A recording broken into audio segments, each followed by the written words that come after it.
Great Britain made its first tentative efforts to establish overseas settlements in the 16th century. Maritime expansion, driven by commercial ambitions and by competition with France, accelerated in the 17th century and resulted in the establishment of settlements in North America and the West Indies. By 1670 there were British-American colonies in New England, Virginia, and Maryland and settlements in the Bermudas, Honduras, Antigua, Barbados, and Nova Scotia. Jamaica was obtained by conquest in 1655, and the Hudson's Bay Company established itself in what became northwestern Canada from the 1670s on.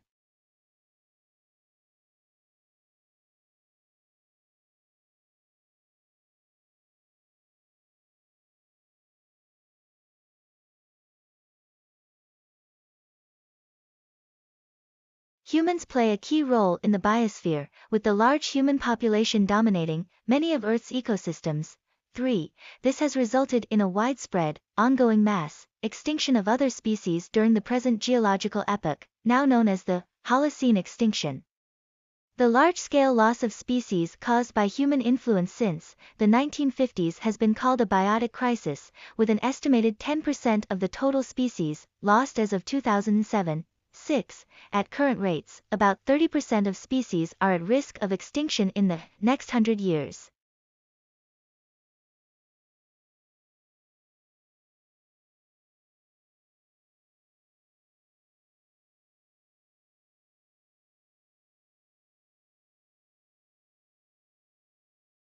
There are some 250 million cars in America, 250 million cars in the country with just over 300 million people. And most of those vehicles, of course, are gas-powered. This poses a huge challenge given the limited supplies of oil and the growing urgency of the global warming crisis, but there is good news, according to our guests today. And that is we have the know-how and the technology to build sleek, fast automobiles that don't use gasoline. These vehicles of tomorrow are powered by hydrogen, electricity, biofuels, and digital technology. And they already exist. So what's stopping us from putting them on the roads? Our guests today will help answer that.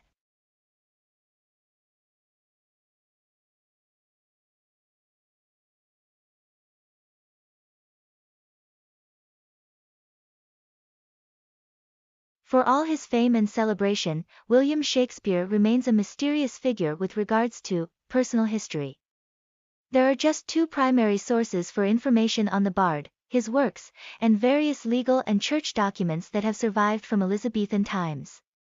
Naturally, there are many gaps in this body of information, which tells us little about Shakespeare the man.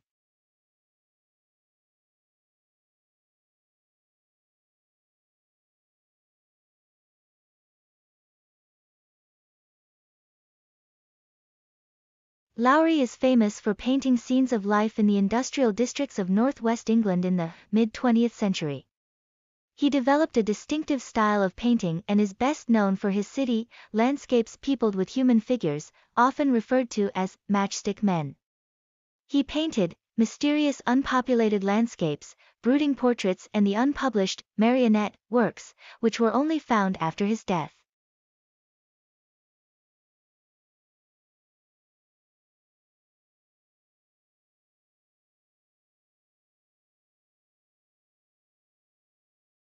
Milk production, i.e., lactation, is a major component of reproduction in mammals.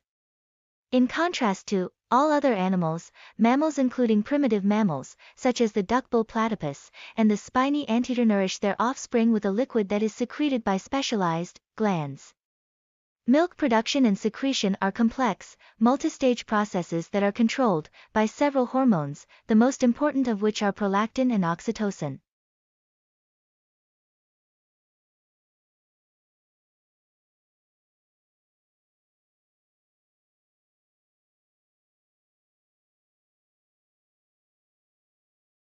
There are few studies on research training programs within the realm of Asian American health disparities. The existing literature on training programs tends to emphasize broad components such as mentorship and an examination of the community and academic partnership. Moreover, the current, available literature pertains mostly to clinical practitioners such as nurses and doctors in residency, rather than researchers. Few articles employed quantitative evaluation methods, because most of these evaluations were limited to a low number of participants.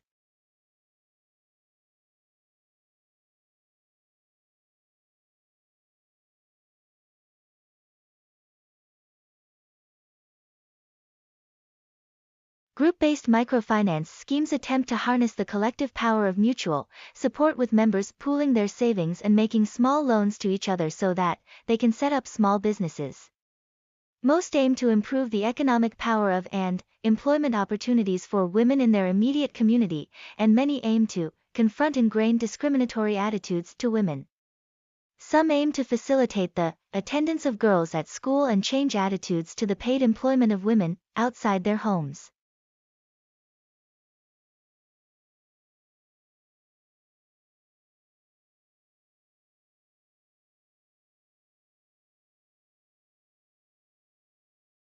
Menopause is characterized by greatly diminished levels of a group of steroid, reproductive hormones called estrogens. Estrogens travel through the bloodstream and exert widespread physiological effects on organ growth and development.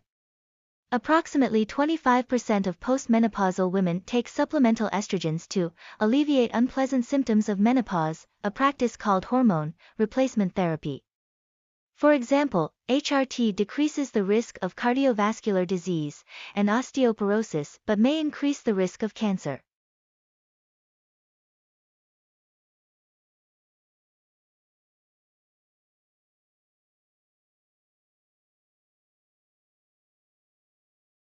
The World Health Organization has been working with ministries of health and other stakeholders of Pacific Island countries to build climate-resilient health systems. Although a disease-specific approach is useful initially, in the long run a comprehensive, intersectoral program is required. As recommended by WHO, this program should address I. Health governance and policies tackling climate risks, 2. Health information, integrated surveillance and climate early warning systems, and 3. Preventive and curative services.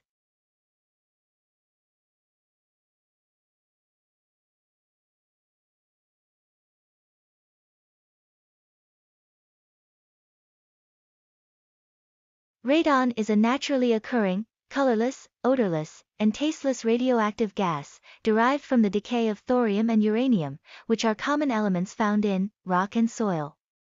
Radon gas becomes entrapped in houses and other buildings by seeping into cracks in foundations or basements or by entering through sump pumps or other drainage systems. Though most people have heard of radon, very few test their homes for the radioactive gas.